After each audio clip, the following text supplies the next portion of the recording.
আসসালামু আলাইকুম সুপ্রিয় দর্শক মন্ডলী, আমরা আমাদের হাইনাদলে একটি জাত সাপ দেখতে পাইছি। তাই মারার জন্য আমরা আসলাম। এখানে ওদের সবাই দাঁড়িয়ে রয়েছে। এই যে আমাদের জাল, এই দেখেন ধানের ভুর খেতে পাতিলাম, আইল দিয়ে আমরা পাতিলাম। বড় 4 হাতে এক জাত সাপ বেঁধেছে আমাদের এই জালে। তাই মারার জন্য আমরা সবাই আসছি। আমাদের সাপ মারার বিশেষজ্ঞ যে ফয়সাল খুব সুন্দর সাপ মারতে পারে। দাঁড়া, আমি এখানে ক্যামেরা নিয়ে খুব বড় একটি জাত সাপ দেখতে পাচ্ছেন আপনারা। দেখেন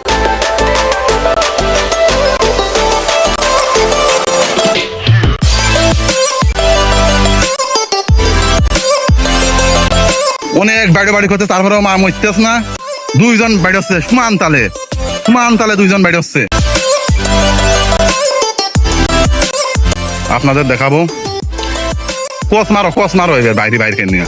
আপনারা দেখতে পাচ্ছেন খুব বড় জাত সাপ, 4 হাত লম্বা হবে সাপটি। আমাদের হাইনাদলে বাঁধিল। আমার দেখে মনে হয় তেড়ে আসবে না। কোচ নিয়ে আয় ফয়সাল, কোচ নিয়ে আয়। কোচ আমার হাতে দে ফয়সাল, কোচ দে।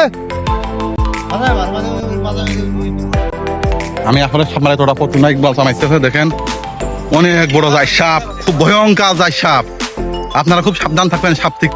ওরে বাবা, দেখেন অজাগা এবং সাপ। দেখেন কত বড় সাপ। আপনারা দেখলেও দেখেন 3-4 হাত সাপ, ভয়ঙ্কর সেই বিষধর জাত সাপ। দেখেন মারাত্মক। আমাদের ইকবাল সাহেব বলছে সাপের ওজনটা 4 কেজি হবে।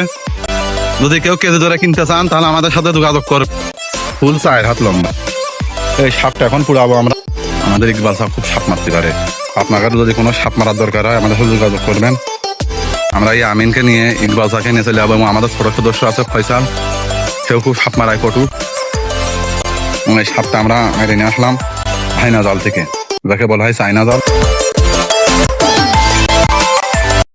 দাও আগুনে ভাড়া দাও।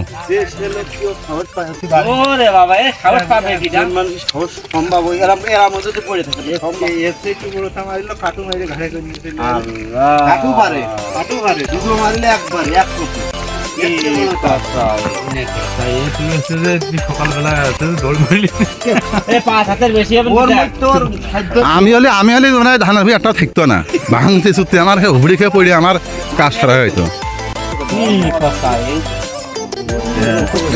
উঁচু করা আছে নাকি 5-6 কেজি ওজন।